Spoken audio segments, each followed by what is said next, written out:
नमस्कार दोस्तों, स्वागत है आपका हमारे YouTube channel PS ideas innovations and educational research में। आज हम बात करने वाले हैं एक कंस्ट्रक्शन के टॉपिक पे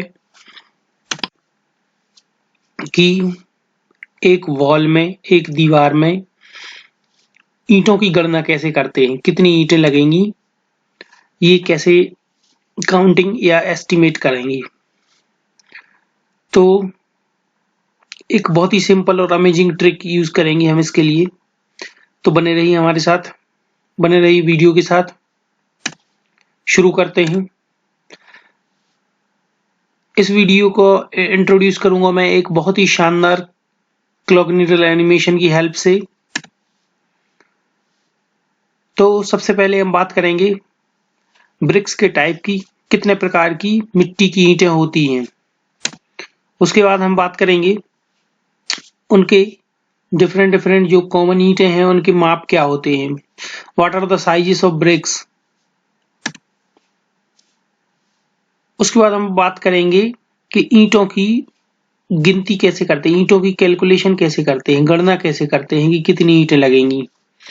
We will discuss the calculation of bricks. How many bricks will be used in a wall of a given area. उसके बाद हम बात करेंगे जो गिट्टा होता है उसकी कैसे हम कैलकुलेशन करेंगे कि कितना गिट्टा लगेगा। We will discuss the estimation of gitta used in a particular area of a wall. So let us begin. तो चलिए शुरू करते हैं हम। सबसे पहले मिट्टी की ईंटों के प्रकार। तो हम देखते हैं, स्पेशली हम नॉर्थ इंडिया की बात करेंगे। नॉर्थ इंडिया में दो प्रकार की ईंटें चलती हैं, जिसमें से एक को तो हम ईंट बोलते हैं और अभी एक नया पैटर्न आने लगा है जिसका साइज थोड़ा सा बड़ा होता है, इसको हम गिट्टा बोलते हैं। तो चलिए अब हम देखेंगे कि इनके माप क्या होते हैं। तो ईंटों की दो माप होती है। पहली कैटेगरी जो है जिसको हम ईंट बोल रहे हैं, तो ये ट्रेडिशनल है, ये पहले से चली आ रही है। It is an traditional form of the brick. It is comparatively smaller as compare to the गिट्टा। तो ये गिट्टा की तुलना में थोड़ी छोटी होती है और इसका माप होता है 3 इंच गुणा 4 इंच गुणा 9 इंच, यानी कि इसकी हाइट होती है 3 इंच, इसकी ऊंचाई होती है 3 इंच, इसकी चौड़ाई होती है 4 इंच और इसकी लंबाई 9 इंच होती है। ये हमारी ट्रेडिशनल प्रकार की ईंट है जो कि पहले से चली आ रही है, ये सबसे ज्यादा यूज होती आ रही थी अभी तक। सो universal type of or the traditional type of brick is having its 3 dimension. Its thickness is 3 inches, width is 4 inches and its length is 9 inches. Now move on to the gitta. So a gitta is having all the 3 dimensions,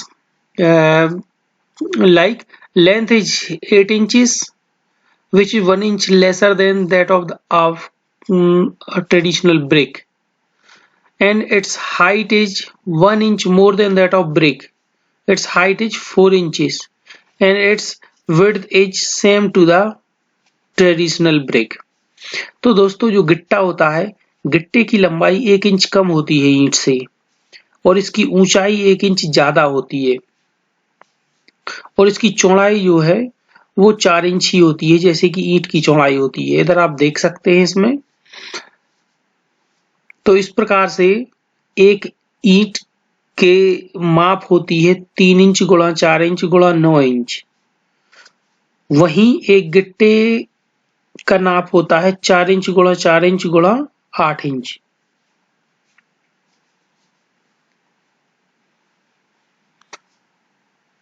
आगे बढ़ते हैं। अब हम देखेंगे कि ईंटों की calculation कैसे करनी है। How to calculate bricks in a wall. तो सबसे पहले हम देखेंगे ब्रिक की लंबाई हमें पता है 9 इंच होती है। Length of a brick is 9 inches. अभी आप देखेंगे कि जो जुड़ाई की जाती है, जुड़ाई यानी कि दो ईंटों को जोड़ा जाता है तो ये मसाले की हेल्प से जोड़ा जाता है। तो ये जो मसाला होता है वो मसाले की चौड़ाई सामान्यतः 10 मिलीमीटर से 15 मिलीमीटर तक होती है। तो इसको कॉमनली हम 8 मिलीमीटर तक भी हो सकती है ये, तो हम इसको कॉमनली 10 मिलीमीटर लेके चलते हैं। ये सबसे ज्यादा कॉमन होती है चौड़ाई। तो 10 मिलीमीटर का मतलब होता है आधा इंच से थोड़ा कम, यानी 0.4 इंच। तो ये हमारी ईंट के साइज में जुड़ जाता है, क्योंकि इतना एक्स्ट्रा स्पेस हमारी ईंट हर बार कवर करेगी। तो आप देखेंगे कि हर एक ईंट के बीच में ये मटेरियल होगा, तो हम इस मटेरियल को हर दो ईंट के बीच में जैसे मटेरियल है तो उसको हम एक ईंट के साइज के साथ जोड़ के चलेंगे। फिर जो अगली ईंट के सामने में जो मटेरियल होगा उसको हम अगली ईंट के साथ जोड़ेंगे। तो हर एक ईंट के साथ इसकी लेंथ में 0.4 जुड़ जाएगा और इसकी विड्थ में भी 0.4 जुड़ जाएगा, यानी कि लंबाई में भी 0.4 इंच जुड़ जाएगा और चौड़ाई में भी 0.4 इंच। तो अब इसकी लंबाई हो जाएगी 9.4 इंच।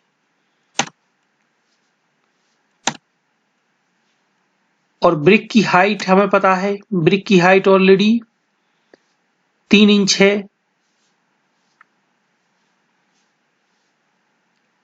और मोर्टार की थिकनेस हाइट में भी 0.4 इंचेस होगी सेम। तो इस प्रकार से इसकी जो हाइट है वो भी 3 इंच से बढ़ के 3.4 इंच हो जाएगी।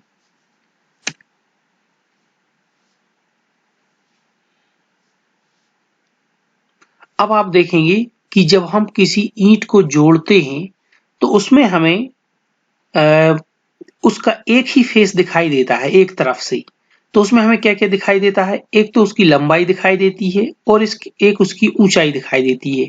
हमें उसकी चौड़ाई दिखाई नहीं देती है। जैसे आप इस डायग्राम में देख सकते हैं, यहाँ पे हमें ईंट की ऊंचाई दिखाई दे रही है और ईंट की लंबाई दिखाई दे रही है। इसकी चौड़ाई से हमें कुछ लेना देना नहीं है। तो ये आपको ध्यान रखना है कि आप इसमें वॉल्यूम मेथड का यूज नहीं करेंगे। आपको ईंट का वॉल्यूम निकालने की बिल्कुल भी जरूरत नहीं है। आपको सिर्फ और सिर्फ ईंट की ऊंचाई और ईंट की लंबाई से मतलब है। आपको ईंट की चौड़ाई से कोई भी मतलब नहीं है। ये यहाँ पे हम स्पेशल एक ट्रिक यूज करेंगे। तो इससे क्या है, हम एक निश्चित एरिया, जैसे मान के चलते हैं कि 100 स्क्वायर फीट में 100 स्क्वायर फीट की 100 स्क्वायर फीट की जो दीवार होगी उसमें हम टोटल कितनी ईंट लगेगी उसका हम कैलकुलेशन करेंगे। तो आप यहाँ पे देख सकते हैं कि वन फेस सरफेस यानी ईंट की एक सतह का जो एरिया है वो हो जाएगा। मैंने बताया आपको कि अब इसकी लंबाई हो चुकी है 9.4 इंच और इसकी हाइट हो चुकी है 3.4 इंच। इन दोनों को हम जब गुणा करेंगे तो ये आ जाएगा 31.96, यानी कि लगभग 32 स्क्वायर इंचेस, यानी कि 32 स्क्वायर इंच इसका टोटल एरिया हो गया ईंट का एक तरफ का, मोर्टार को मिलाने के बाद, मसाले को मिलाने के बाद। अभी आप देखेंगे कि 32 स्क्वायर इंच को हम स्क्वायर फुट में विभाजित करेंगे, क्योंकि हमें स्क्वायर फुट की दीवार के अंदर देखना है कितनी ईंट लगेगी। तो हम इसको स्क्वायर फीट में बदलने के लिए हम जानते हैं कि इसको स्क्वायर इंच को जब स्क्वायर फुट में बदलेंगे तो 12 इंच का एक फुट होता है। तो 12 और 12 का 2 बार मल्टीप्लीकेशन होगा, क्योंकि इस एरिया में हम स्क्वायर करते हैं। तो ये 144 हो जाएगा। तो 144 से हम 32 को डिवाइड करेंगे तो आंसर आएगा 0.2222 स्क्वायर फीट। अब एक ईंट का जो एरिया है वो 0.2222 स्क्वायर फीट है। इसका मतलब है हमारा जो 100 स्क्वायर फीट की दीवार में जो टोटल ईंट लगेगी उसके लिए हम 100 को डिवाइड करेंगे एक ईंट के एरिया से, यानी 0.2222 से। तो आंसर आएगा हमारा 450 ईंट। यानी कि अगर हम टूट फूट को बिल्कुल भी कंसीडर नहीं करते हैं तो हमें 450 ईंटें लगेंगी 100 स्क्वायर फीट की दीवार में। लेकिन हम जानते हैं कि कम से कम 5 से 10% हमारा वेस्टेज भी हो जाता है, ईंटें टूट जाती है, वो किसी काम की नहीं रहती। तो हम एस्टिमेट में उसको कंसीडर करके चलेंगे तो हम 10% यहाँ वेस्टेज ले लेते हैं, तो 450 का 10% हो जाएगा 45 ब्रिक्स, 45 ईंट। तो अब हमारी जो टोटल ईंटों की जरूरत है वो 450 और इसमें 45 जोड़ देंगे तो 495, यानी लगभग 500 ईंट हमारी जो है उसकी जरूरत पड़ेगी हमें 100 स्क्वायर फीट की दीवार में। चलिए इसको इंग्लिश में कवर करता हूं मैं। So the brick length is 9 inches and the mortar thickness between different bricks is 0.4 inch. Now the total length becomes 9.4 inches.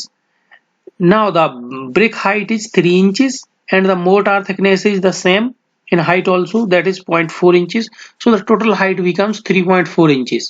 Now uh, as we can calculate the number of bricks by only seeing the one surface area, one side area of the total wall. So we will calculate the surface area of one side of the brick. So to calculate that, we will multiply the length and height of the brick. Here the width of the brick is not considered because that will be considered in the volume method if we calculate the volume, but we don't need volume here. So we will calculate only the surface area of one side of the brick. So that will be 9.4 into 3.4, so it comes to 39.96, that is just equal to 32. Now this 32 is in square inches, so we will convert it into square feet. So we will divide it with 144 because 1 feet is equal to 144 inches. So it comes to 0.2222 square feet, means one brick is having a surface area of 0.2222 on its one side. Now the total bricks for 100 square feet will become 100 divided by the area of one brick, so that is 0.2222, so it comes to 450 bricks, means total 450 bricks will be required for a 100 square feet wall. Now we will consider the wastage also, because around 5 to 10% of the bricks are wasted or broken up while transportation or while using. So the 10% of 450 will be 45 bricks. Now we will add 450 with 45, so it comes to 495, that is close to 500. So total 500 bricks are required for manufacturing of or building of 100 square feet wall. Now अभी हम देखेंगे कि हमने ये जो calculation किया है ये सिंगल ईंट की दीवार के लिए किया है। तो आप जानते हैं कि हम जो दीवार उठाते हैं वो दीवार 3 प्रकार की उठती है, एक होती है सिंगल ईंट की, एक होती है डबल ईंट की, एक होती है ट्रिपल ईंट की। यानी कि ट्रिपल ईंट को हम 1.5 ईंट भी बोलते हैं। तो अभी आप देख सकते हैं कि सिंगल ईंट की दीवार की चौड़ाई लगभग 4 इंच होती है, क्योंकि हमारी एक ईंट हो या गिट्टा हो उसकी चौड़ाई भी 4 इंच ही होती है। तो आप यहाँ पे फिगर में देख सकते हैं कि सिंगल ईंट की दीवार इस तरह से होती है। तो सिंगल ईंट की दीवार का अभी हमने कैलकुलेशन निकाला है कि 500 ईंट इसमें लगती है। अभी आप देखेंगे जब आप डबल ईंट की दीवार उठाएंगे तो यहाँ पे आप देखेंगे जब आड़ी ईंट लगाएंगे आप तो ये 9 इंची की रहेगी, लेकिन जब आप इनको खड़ी खड़ी ईंट लगाएंगे तो ये 4 इंची की रहेगी, ये 4 इंची की बीच में यहाँ मोर्टार रहेगा, तो इसको हम 9 इंची की दीवार बोलते हैं। तो जब 9 इंची की दीवार होगी तो इससे जस्ट डबल लग जाएगी। आप देख सकते हैं यहाँ एक ईंट थी, यहाँ 2 ईंट लग गई। अब यहाँ पे एक आड़ी ईंट लगा दी तो इसकी साइड में भी एक ईंट लगेगी, तो कुल मिला के इसमें डबल हो जाती है ईंटों की संख्या 9 इंची की दीवार में। तो 9 इंची की दीवार में आपकी 100 स्क्वायर फीट की जगह के लिए 1000 ईंट लगेगी, यानी इससे जस्ट डबल। और फिर 13 इंची की दीवार में क्या होता है, एक 9 इंची की और एक 4 इंची की, ये दोनों दीवार को आप मिला दीजिए तो ये बन जाएगी 13 इंची की दीवार। तो यहाँ पे ब्रिक्स भी दोनों की मिल जाएंगी, तो ये 500 ये 1000 तो ये 1500 हो गई। तो अगर 13 इंची की दीवार उठाएंगे आप तो इसमें 1500 ईंट लगेगी। तो ये है इसका सिंपल ट्रिक, 500, 1000, 1500। आपको देखना है कि आपको किस तरीके की वॉल उठाना है और उस हिसाब से आप ईंटों को आराम से कैलकुलेट कर सकते हैं। Okay, So there are three types of walls: 4 inches wide, 9 inches wide, and 13 inches wide. So we have made all the calculations for 4 inches wall. So in case of a single brick wall, 500 bricks are required for 100 square feet.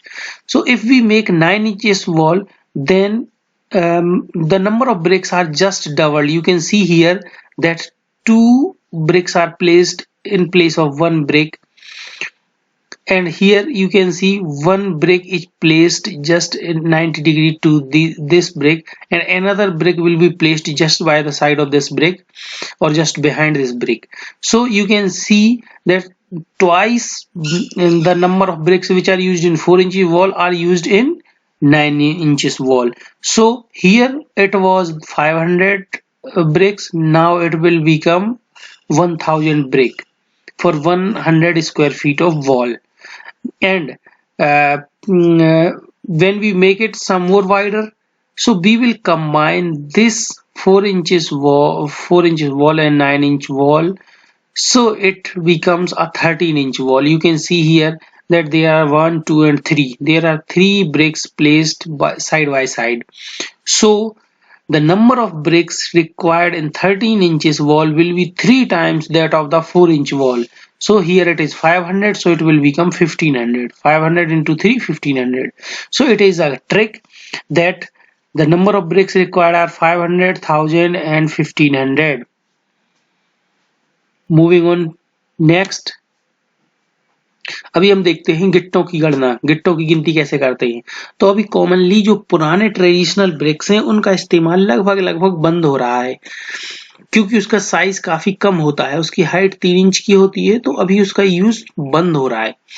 और अभी धीरे धीरे हम देखते हैं कि गिट्टे का use बढ़ रहा है। तो जो गिट्टा होता है उसकी स्टैंडर्ड साइज होती है 4 inch by 4 inch by 8 inch. तो इसकी साइज भी एक अच्छी साइज है, इसको लगाना आसान होता है।